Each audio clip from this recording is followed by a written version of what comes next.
This is Bethany Gagne, founder of the Albany Peace Project, and today I'm here with David Parisian. Did I get that right? Yep. Okay, great. Who is a visiting assistant professor at Oswego. He's from Fulton, New York, and he just came back from the Institute of Heart Math, and we've had a really great conversation. He's been sharing me some of the latest research, or what the buzz is. Can you share with people what you've been learning? Well, where to begin? I know. Heart Math is, the Institute of Heart Math is doing research in the areas of heart-brain interaction and really the field of neurocardiology and how they use the heart to actually monitor our autonomic nervous system. And that what they're finding out is the heart is sending far more information to the brain than the brain is sending to the heart. In fact, the heart has its own intrinsic cardiac nervous system, its own, they call it in the terminology as a heart brain, where it's actually able to monitor blood pressure, pulses, and the heart is really now being a major organ in terms of generating the largest electromagnetic field, in terms of communicating with other parts of the body, in terms of really shifting our perspective and how we view what it is to be a human. Right. Or validating basically everything the Right. sages have been saying for the last 5,000 years. And you mentioned earlier about how ours is the first culture that hasn't looked at the body and looked at ourselves as energetic beings, and how that kind of has kept us from learning more about ourselves and how we can be more effective in the world, right? Correct. A lot of the cultures have us looking at it from an energetic system, whether it's the Chinese use of acupuncture. We went down a mechanicalistic viewpoint with Newtonian physics, and that the body is more of a machine. Right. But really what we're finding out is we're far more complicated and far more sensitive to the energies and fields and inputs around us. Right, right. So you're saying that the heart puts off this information which influences our brain waves, and that helps us to... It basically helps us live. Everything, right? Yeah, like everything. everything. The interesting thing is, in the area of education, you look at the heart. We have three parts of the brain, if you have a rough idea. And if I put my hand like this and you draw your thumb across it, yeah, and then close it, that's really like the three parts. So the outside of my hand would be the neocortex, what we call the thinking part of the brain. All right. The middle part would be the limbic system. And this is really the system that controls information and responses. The thalamus, we have a little organ in there called the thalamus, and really what that does is puts all the information where it needs to be. It's the router for our brain. Okay. But underneath it is the amygdala, and I call the amygdala the nosy neighbor because it's looking for matches of patterns. Right. For example, if I said the word dog, if people grew up with a puppy and it loved that puppy and met you at the bus stop, you have a nice feeling for the word dog. Right, right. But the neighbor's German Shepherd chased you down the street when you were 5. Right. You have a different reaction to dog. And that's really designed to protect us. Right, right. And in the middle of that is a pulse center from the heart. So basically it's able to communicate directly to that amygdala. The amygdala also is monitoring the internal as well as the outernal. So it's looking for threats as part of our survival mechanism. Right. And constantly, with all the stimulus coming at us, right, we're probably perpetually feeling threatened on a subtle level, at least. Our stress levels in today's society are rampant, and a lot of people really don't know how to deal with it. Right. Back in primal times, the threat of stress, it was pretty much over in about 10 seconds. You either ran away or you were eaten, as a lot of the analogies or metaphors go.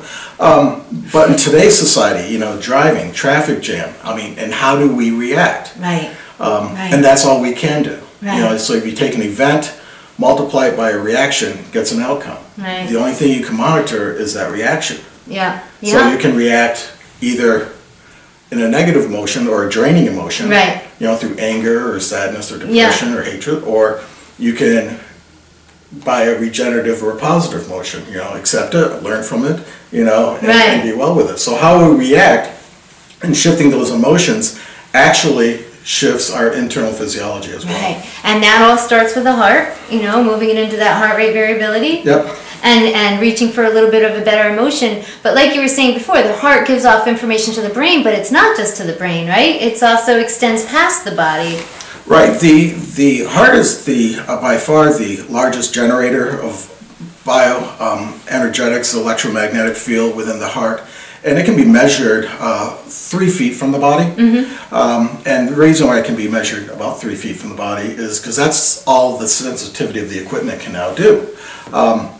But what ends up happening is emotional information is actually encoded in that heartbeat. Right. So much like you have a favorite radio station that you may listen to, mm-hmm. that just sends out the wave. Right. The information that goes over is independent of the wave. Right. So our emotional information is actually encoded in each heartbeat that we have.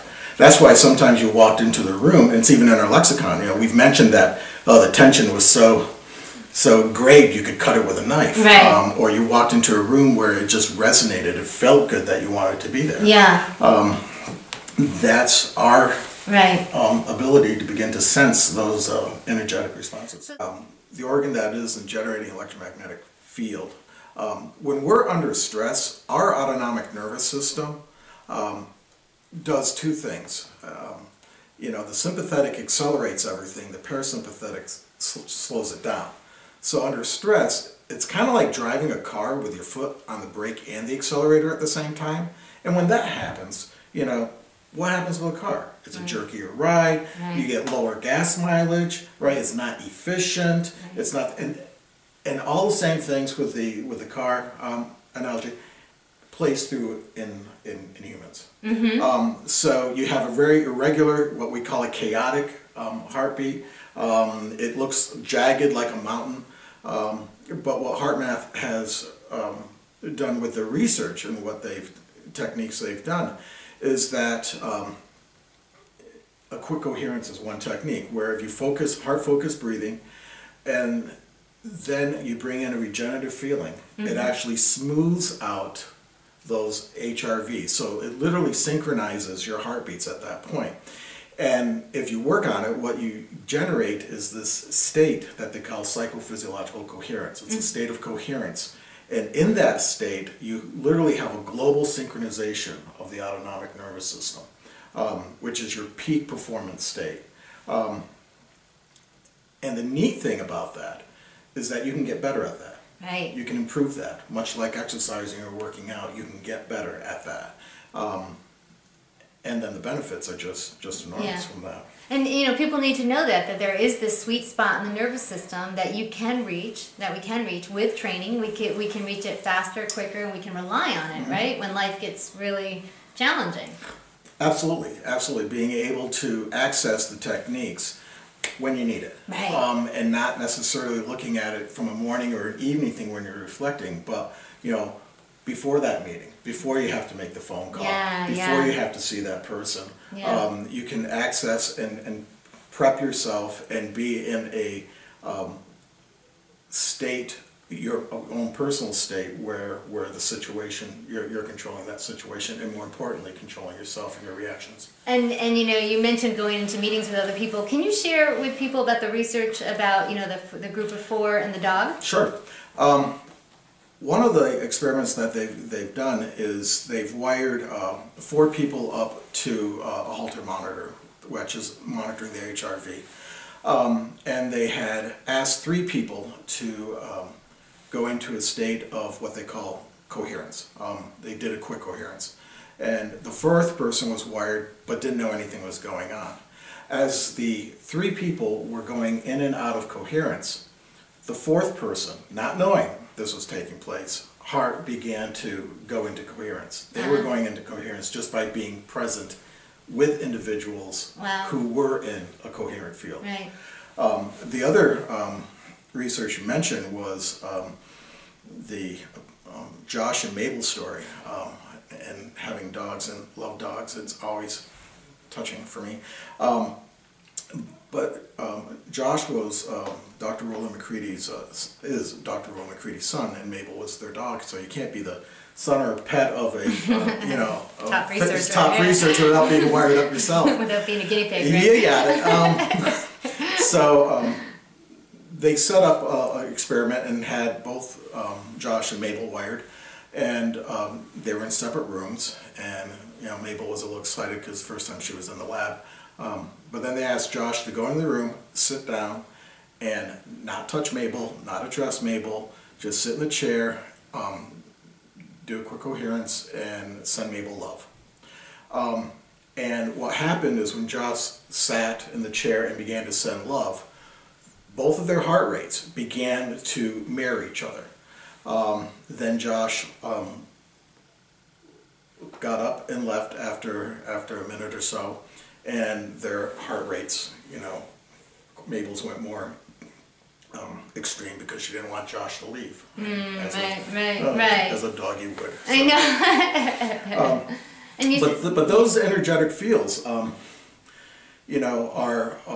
important aspects in terms of improving creativity and problem solving. I mean, if you're looking at performing optimally, they're an essential state that one would want to be in, or one's organization would want to be in. Right. So this month we're teaching people kind of how to focus on the heart and just know that it doesn't just, the information that you're kind of generating within yourself doesn't stop within you. Actually, it's going to go into your environment and could hopefully positively lift your environment as well. Well, if nothing else, what it does is it makes you more cognizant of that point, which makes you self-check yourself. Good point. Yep.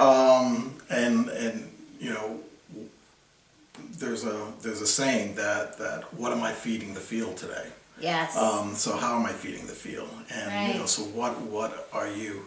Are you approaching it through appreciation and gratitude? Are you looking at challenges as or do you get angry at the drop of a hat? Right. And if so, why? Right. And if so, how does it serve you? Yeah. And if so, you have all these snowball situations that can come about to it, but what is it doing to you physiologically? Right. So thank you, David, so much. We're going to be feeding the field in a little bit. You're going to lead us into a heart-focused meditation, right? Very good, yep. And David's contact information is located below this. He also works a lot with test anxiety, so if you want to check him out.